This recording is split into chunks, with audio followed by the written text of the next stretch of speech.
নমস্কার, আমি ডক্টর সত্যশ্রী ঘোষ।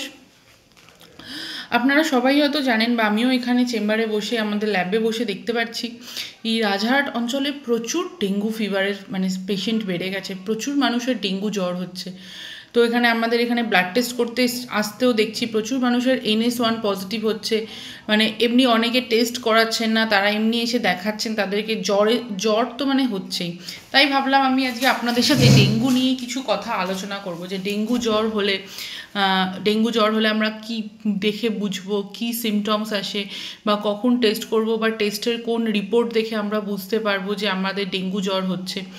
যাই হোক, শুরু করা যাক। আমরা প্রত্যেকেই জানি যে ডেঙ্গু একটু মশাবাহিত রোগ, মশার কামড় থেকে হয়। এডিস মশা, যদি আমরা প্রত্যেকেই জানি যে তার এডিস অ্যালোপিকটাস যদি আমরা বলি, বা এডিস ইজিপ্টি, তার এটা ভেক্টরটা হলো এটা সাউথ ইস্ট এশিয়া কান্ট্রির দিকে বেশি দিকে দেখা যায়।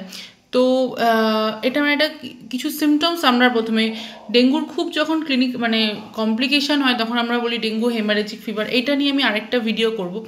আজকে আমি শুধু আপনাদের খুব সংক্ষেপে বলবো যে কি ক্লিনিক্যাল ফিচার্স বা কি সিমটমস দেখলে আপনারা ডেঙ্গু ফিভারটাকে আইডেন্টিফাই করতে পারবেন।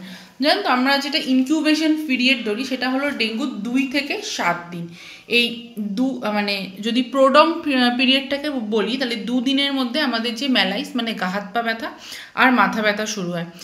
যখন আপনার অ্যাকিউট অনসেটটা হয়, সেই অ্যাকিউট অনসেটে কী হয়, প্রচণ্ড জ্বর থাকে, তার সাথে কোমরে ব্যথা, ব্যাকেজ বা আর্থালজিয়া, পুরো হাতে পায়ে গাঁটে গাঁটে প্রচণ্ড ব্যথা, তার সাথে মাথা ব্যথা বা একদম জেনারেলাইজড পেইনস থাকে।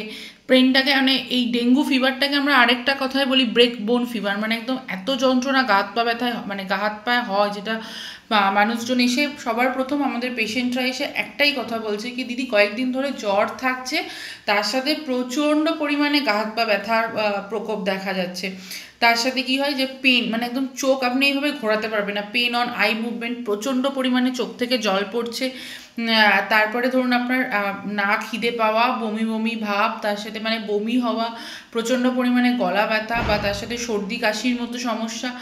অনেকের কিন্তু ব্র্যাডিকার্ডিয়ার মতো দেখা যায়, বা পালস রেট কমতে থাকে, একদম খেতে গেলেই বমি চলে আসে। এইবার এই ফিভারটা জ্বরটা কখন আসবে, জ্বরটা আমাদের বা জ্বর তার সাথে একটা ইরাপশন টাইপের র্যাশও আসে। আমি আস্তে আস্তে বলছি। ফিভারটা খুব কন্টিনিউয়াস ফিভার, আমরা বলি কি স্যাডেল ব্যাক ফিভার। কখন হয়? 4 থেকে 5 দিন, 4th or 5th ডে। তার সাথে কিন্তু এই জ্বরটা মোটামুটি আপনার থাকবে 7 থেকে 8 দিন মতো, এই জ্বর টেম্পারেচার বাড়াটা থাকবে।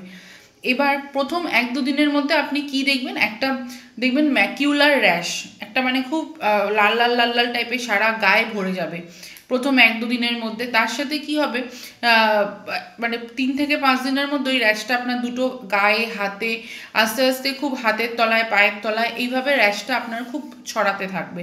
এবার এটা আস্তে আস্তে কি বলুন তো, আপনার এই হাতের তালু, পায়ের তালু, এগুলোর মধ্যেই আসতে থাকবে। এবার আস্তে আস্তে দেখবেন জ্বরের সাথে সাথে প্রচণ্ড পরিমাণে দুর্বলতা, গা বমি ভাব, বমি বমি ভাব, যেটা আমি বললাম, প্রচণ্ড গা হাত পা ব্যথা, এইগুলো বাড়তে থাকবে। যেটা ডেঙ্গুর কমপ্লিকেশন, ডেঙ্গু হেমারেজিক ফিভার বা ডেঙ্গু শক সিনড্রোম, সেটা নিয়েও আমি আলোচনা করব। আমরা যদি এই WHO কিছু ক্লিনিক্যাল ডেফিনেশন দিয়ে দিয়েছে ডেঙ্গু, তার মধ্যেও যেগুলো আমি বলছিলাম সেগুলো একদম পুরো ওরা ইন্ডিকেট করে দিয়েছে। আর হ্যাঁ, যেটা আমরা যেটা থেকে আমরা কনফার্ম হব যে আমাদের ডেঙ্গু টেস্ট করে, বা যেটা আমাদের IgM বা IgE NS1 ডেঙ্গু টেস্ট করে, RNA PCR করে, সেটা থেকে আমরা বুঝতে পারি ব্লাড টেস্টের মাধ্যমে, তখন ডেঙ্গু হবে। আমি পরের একটা ভিডিওতে আমি বুঝবো যে প্লেটলেট কাউন্ট, বা কতটা প্লেটলেট কাউন্ট দেখলে আমরা ডেঙ্গু শক সিনড্রোম বা ডেঙ্গু হেমারেজিক ফিভারটা বলি, সেটাও আমি বলবো আস্তে আস্তে। এবার অনেক সময় কী হয় বলুন তো, সিভিয়ার ডেঙ্গু যখন হয় তখন কিন্তু আমাদের এই ল্যাবরেটরি ফিচার দেখতে গেলে, ব্লাড টেস্ট করলে আপনাদের প্রথমে আসবে কি, লিউকোপেনিয়া, নিউট্রোপেনিয়া বা থ্রম্বোসাইটোপেনিয়া, এই 3টে জিনিস আসবেই। আর তার সাথে অনেকটা আমাদের যে যদি আমাদের লিভার ফাংশন টেস্টটা করি, সেখানে আমরা দেখতে পাবো যে আমাদের ALT লেভেলটা অনেক বেড়ে থাকবে, বা AST লেভেল, এইগুলো কিন্তু এই লিভারের এনজাইমসগুলো কিন্তু অ্যামাইনো ট্রান্সফারেজ, এই যে এনজাইমগুলো কিন্তু অনেকটা বেড়ে থাকে। তাহলে আমরা কি করব ডেঙ্গু থেকে বাঁচতে? যদি আমাদের জ্বর এই কদিন স্টে করে আমরা কিন্তু অবশ্যই বাড়িতে ফেলে রাখবো না। অনেকে আমরা কি করি কি একটা অ্যাসপিরিন কিন্তু ডেঙ্গুতে একদমের জন্যই না। অ্যাসপিরিন মানে কেন বলুন তো অ্যাসপিরিন না, যেটা ডেঙ্গু হেমারেজিক ফিভার অ্যাসপিরিন কিন্তু না, এই কারণে কি এটাতে ব্লিডিং রিস্কটা অনেকটা বাড়িয়ে যায়।